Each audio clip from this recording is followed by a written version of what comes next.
सबको जय मसीह की। रोज की मेरी भविष्यवाणी की पुस्तक पढ़ने के लिए रेड बटन पर क्लिक करके सब्सक्राइब करें और बेल आइकन पर क्लिक करें। हालेलुया। सबको जय मसीह की। आइए मेरी भविष्यवाणी की पुस्तक से आज के पवित्र वचन को पढ़ते हैं, जो कि परमेश्वर के दास प्रेरित अंकुर यूसुफ नरूला जी और परमेश्वर की दासी पास्टर सोनिया यूसुफ नरूला जी के द्वारा लिखी गई है। आज का पवित्र वचन, परमेश्वर की ओर मुड़ें। जैसे कि यिर्मयाह की पुस्तक अध्याय 33 के 6 और 7वें वचन में लिखा है, देख, मैं इस नगर का इलाज करके इसके निवासियों को चंगा करूंगा और उन पर पूरी शांति और सच्चाई प्रकट करूंगा। मैं यहूदा और इजराइल के बंदियों को लौटा ले आऊंगा और उन्हें पहले की समान बसाऊंगा। मेरे प्रियो, तौबा करके फिर से परमेश्वर की ओर मुड़ना, इसका मतलब है परमेश्वर के जैसा बनना, उसकी तरह सोचना। जब हम इस ऊपर दिए गए वचन में पढ़ते हैं तो लिखा है कि परमेश्वर यिर्मयाह से उन लोगों के बारे में बात कर रहा है जो पहले से परमेश्वर में थे, लेकिन बाद में पाप करके परमेश्वर के विरुद्ध हुए। ये यहूदा और इजराइल के लोग थे। परमेश्वर ने कहा कि यह लोग इसलिए दुखों और मुसीबतों में हैं क्योंकि उन्होंने मेरे विरुद्ध पाप किया, गलत काम किए। लेकिन परमेश्वर यिर्मयाह को कहता है कि इन लोगों से कहे कि अगर ये फिर से मेरी ओर फिरें, यानी अपने पापों से तौबा करके मेरे पास वापस आ जाएं, तो मैं इन लोगों का इलाज करके इनको चंगा करूंगा और इनको फिर से पहले के समान बसाऊंगा।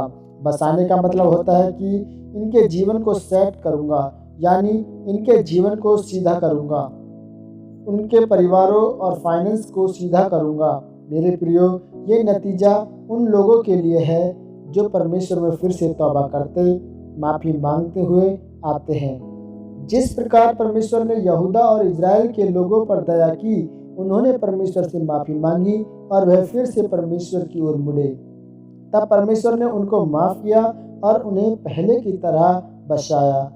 उसी प्रकार अगर आप परमेश्वर से माफ़ी मांगते हुए आते हैं तो परमेश्वर आपको फिर से खड़ा करता है, आपके जीवन को सीधा करता है और आपको आशीषित करता है।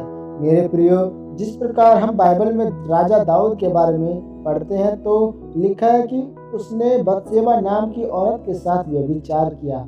उसने वह काम किया जो परमेश्वर के विरुद्ध था, जिसको करने की परमेश्वर के वचन में मनाही थी।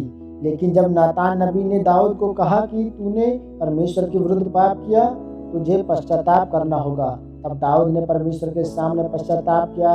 तब परमेश्वर ने उसको फिर से खड़ा किया, फिर से बसाया और आशीषित किया। लेकिन इसका मतलब यह भी नहीं है कि आप बार बार पाप करते रहें, कि परमेश्वर तो दयालु है, माफ़ करने वाला है। परमेश्वर के वचनों का आप गलत इस्तेमाल नहीं कर सकते। मेरे प्रियो, याद रखें, यह उन लोगों के लिए परमेश्वर की प्रतिज्ञा है जो पवित्रताई में रहते हैं। बाइबल के अनुसार पवित्रताई क्या है? पवित्रताई वही है कि आप परमेश्वर के वचनों से ना तो बाईं ओर जा सकते हैं और ना ही दाहिनी ओर जा सकते हैं, बस आपको सीधा चलना है। मेरे प्रियो, आज आप किसी भी पाप में हो सकते हैं, लेकिन अगर आप उस पाप से पश्चाताप करें, बपतिस्मा लें, तो परमेश्वर आपको फिर से खड़ा करने के लिए तैयार है। लेकिन याद रखें कि जिस पाप से आपने पश्चाताप कर लिया है, फिर से आपको उसकी तरफ नहीं जाना है। इसलिए मेरे प्रियो, जब आप अपने गुनाहों से पश्चाताप करके इजरायलियों की तरह परमेश्वर की ओर मुड़ते हैं, तो परमेश्वर आपको चंगा करता है, आपको बसाता है, आपके परिवार फाइनेंस को आशीषित करता है और आपके दुश्मनों को आप पर हावी नहीं होने देता। आमीन। यह अंगीकार आपके द्वारा किया जाए। सर्वशक्तिमान परमेश्वर, मैं इस वचन के लिए आपका धन्यवाद करता हूँ।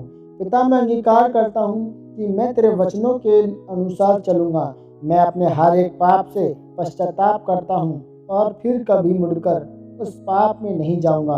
प्रभु यीशु मसीह के नाम में आमीन, आमीन, आमीन। गॉड ब्लेस यू और लव यू।